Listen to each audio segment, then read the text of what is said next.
Today's TGI Extra, we are in the Temple of Mammon in Clergy Conference. We're in the shopping mall of Clergy Conference where all the vestments are being sold, and there's lots and lots of excited vicars here drooling over all the content. And today, you might even say that today's episode is brought to you by Ironbridge Vestments and Juliet Hemingway Stones.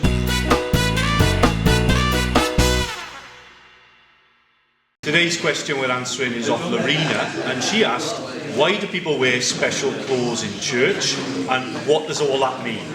So today we've got some lovely models. Our first lovely model is Philip Edge, who's the vicar at Elmsmere in Ecom.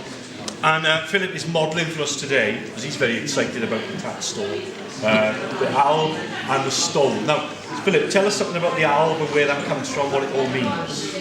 Well, the owl goes back to early Christianity, when the clergy wore just Roman dress. It would have been the white toga on the outside, an undergarment, which was the cassock today, and the owl became the custom to wear the owl, the white garment. And it takes us also back to Christ, who wore the simple one seamless garment of the crucifixion, and we try to go back to the origins of the church and make it continuous to today. So it isn't Philip standing at the altar, it's Christ who's celebrating at the altar, and we're wearing the traditional clothes that Christ would have worn, the early church wore today. So it's history long, and it's also worldwide, that the church throughout the world wears the same vestments, so you can recognise who the priest is and representing Jesus Christ at the altar. So it's like a uniform, really, isn't it? It is a sort of uniform, so absolutely. You know, it's practical in the sense that you know who the priest is because he's the person at the front who's wearing that garment. But it also signifies it isn't me, Philip. No. It's Jesus Christ who we're representing. And then the stole is what the Roman senators wore to show their status.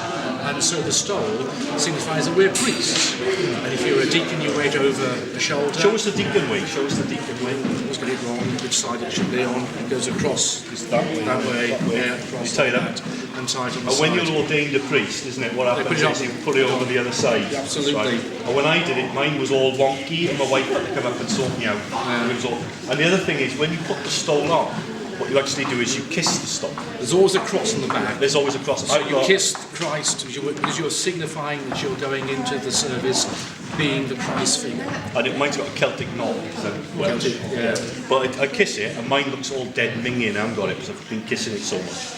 And what I like about that is when you kiss it, it reminds me that my priesthood is a gift from God. And I'm saying thank you to God for my gift of priesthood. And we have lots of different colours. We've got red, and we have purple. Hold it up, there we are, we have purple. Now you wear purple in Advent and Lent because they're times of preparation. You also wear them for funerals. So purple's the kind of miserable colour, because it looks quite miserable. And then you have white. Bishops have, isn't it? Well, does that say miserable? Bishops are miserable. Bishops wear purple because the emperor wore purple, and so bishops wear the imperial purple. Are you saying that Bishop Mark is the emperor? In the church he is.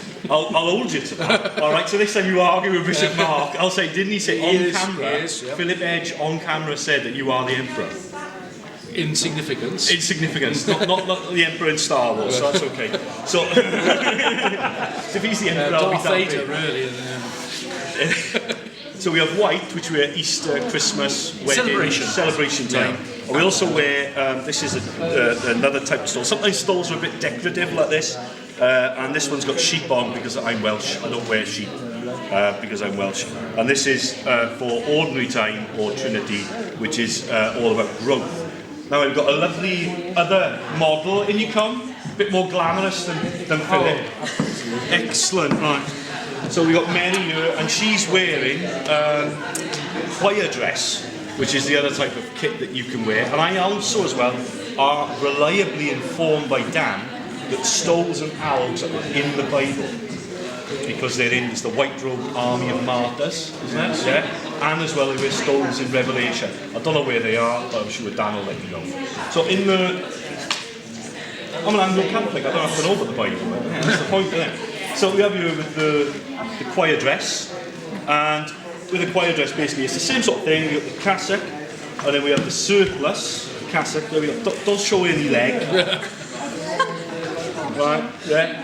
You've got the cassock and the surplice, and basically the surplice is an overcoat that you throw over the top, and it's a kind of shortened version of the owl. It's an English thing. You don't wear surplices anywhere else other than England, really. Sometimes on the continent or in Catholic countries they have a cotta, which is a bit thinner and it's got a square sort of thing.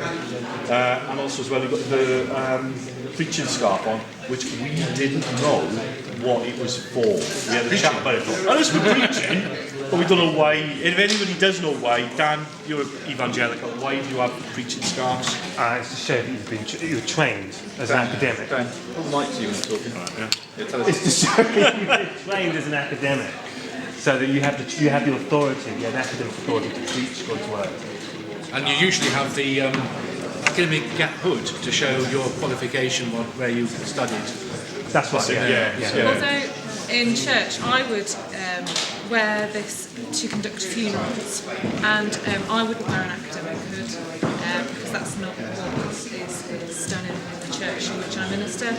And I would also use it for services of the word, where I'm not using Eucharistic ministry, in which case I would wear an owl.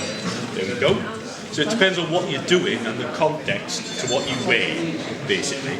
And I think there's no rule about what you can and can't wear as far as the context is concerned. You should, according to canon law, wear an album stole if you're doing Eucharist and so on. But I like to break rules, and I did do a Eucharist wearing this. Don't look so disapproving, Philip. All right. But you wore a stole. No, I didn't actually. I forgot.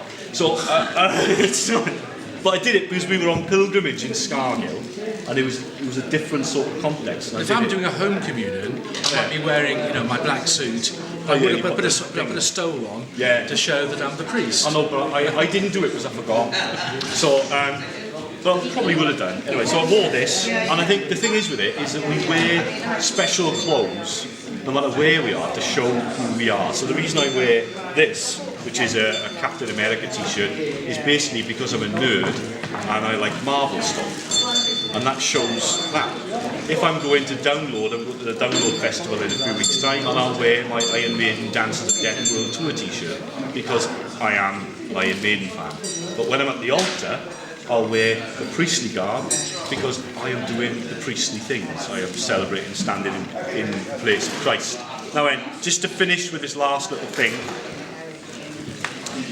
is I am today, after popular demand, buying a new shirt because people have been complaining about the state of my shirts on TGI Mondays, and my wife said, "You are not going on TV on Songs of Praise with that shirt." So I've given in, and today I am buying a new shirt, 20 odd quid. Not a black one. Yeah, I'm buying a black one. I'm not buying black one. Shocking pink. Shocking pink. Excellent.